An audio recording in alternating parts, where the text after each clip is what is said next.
Salutare tuturor și bine v-am regăsit la un nou episod. Știu că nu am mai apăsat de foarte mult timp, dar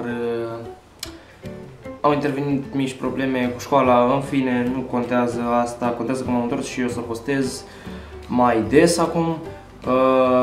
Episodul de astăzi este unul mai special, o zi din viața mea, cam cum mi-am petrecut eu ultimele 2 luni în care nu am postat. Deci da, sper că o să vă placă.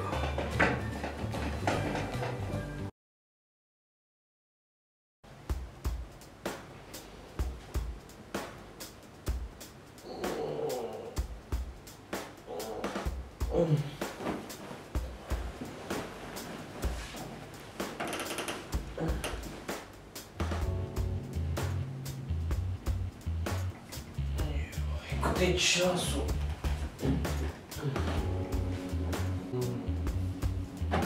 E abia 2:30. M-am dus să văd ceva, să văd dacă e ceva de mâncare.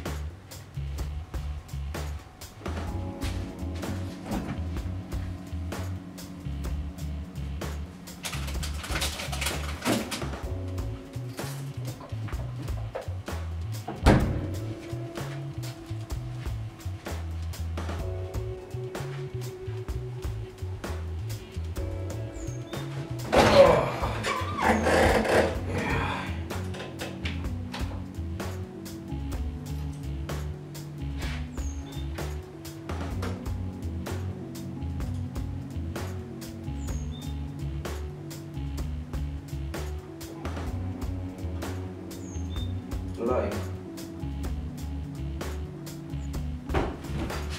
Bă, măi, mai filmează-mă și tu ceva. Lui de pula mea urât ești. Cine ești? Cum să nu știi, mă, cine îți conștiința ta? Dracu, de 2 luni aproape tu nu mai filmezi nimic, toată ziua stai, bei suc, mănânci și le nevești ca porcul. Mă, merg că te trezi la 6:30 ca să te duci la școală. Da, bă, dar sunt și eu obosit în puii mei. M-am săturat de programul ăsta, clasa 11-a, mai am și simulările, școală dimineața, trezește-te, du-te, fă-ți temele, învață. Nu e chiar așa de ușor. Bă, dacă te-ai apucat de YouTube, trebuie să te ții. Pentru că la un moment dat o să ajungi să-ți faci o comunitate foarte mare și la cum postezi tu de rar să-mi bag picioarele, toată lumea pleacă. O să te uite toată lumea și nu o să mai fi nimic. Și nu te mai plânge atât că sunt mulți youtuberi care au probleme și mai mari decât tine. De ce problemă ai? A, da. Frate, asta nu e la fel de moale pe cât vrei tu, nu-i așa? De asta nu te poți tu odihni, de asta ești obosit. Da, mă, dar, na, știu că ai dreptate și până la urmă o să trebuiască să remediez chestia asta. Uite, promit că mă apuc de mâine. Promis că te apuci de mâine? Coaie, pe bune, zici asta de 2 luni. De ce te-aș mai crede? M-am săturat de tine. Nu faci nimic din ce ți se spune, nu...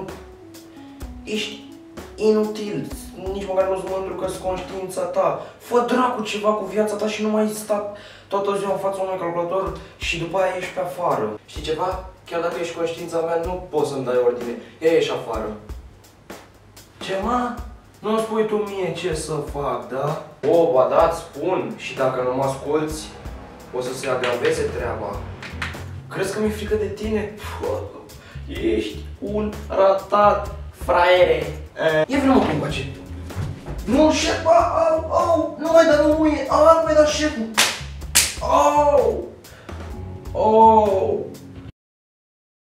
Cam atât a fost și cu episodul de astăzi. Sper că v-a plăcut.